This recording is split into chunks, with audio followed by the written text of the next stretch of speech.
50 साल के बाद या फिर बुढ़ापे में होता क्या है कि जो हमारा मसल मास है वो कम होने लगता है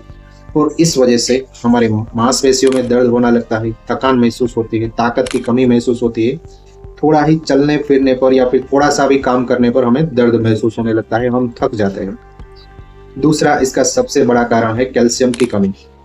एक उम्र के बाद हड्डियों में से कैल्शियम है वो कम होने लगता है और उस वजह से हमारी हड्डियां है वो कमजोर होने लगती है और इसकी वजह से घुटनों का दर्द, कमर का दर्द, जोड़ों का दर्द बढ़ जाता है। साथ ही में चलना फिरना मुश्किल हो जाता है, हाथ पैर के जोड़ों में जकड़न महसूस होने लगती है, ये सारे परेशानियां आने लगती है। तीसरा इसका सबसे बड़ा कारण है नसों में कमजोरी आना, यानी कि हमारी जो नर्व्स होती है वो वीक हो जाती है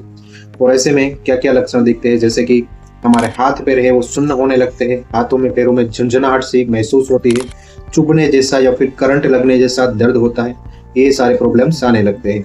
चौथा इसका सबसे बड़ा कारण है पाचन शक्ति कमजोर होना। इससे क्या होगा कि खाना खाने के बाद सही से पाचन नहीं होगा तो पेट भारी भारी रहेगा, गैस रहेगा और ऐसे में अगर पाचन सही नहीं रहेगा तो क्या होगा कि जो हमारी जो न्यूट्रिशन है, जो खाना हम खा रहे हैं उससे जो न्यूट्रिशन मिलने चाहिए, जो पोषण मिलना चाहिए हमें, वो नहीं मिलता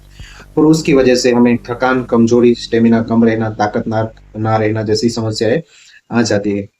पांचवा इसका सबसे बड़ा कारण है हार्मोनल लेवल्स है वो कम हो जाते हैं और उसकी वजह से महिलाओं और पुरुषों में दोनों में एनर्जी का लेवल है वो कम होने लगता है,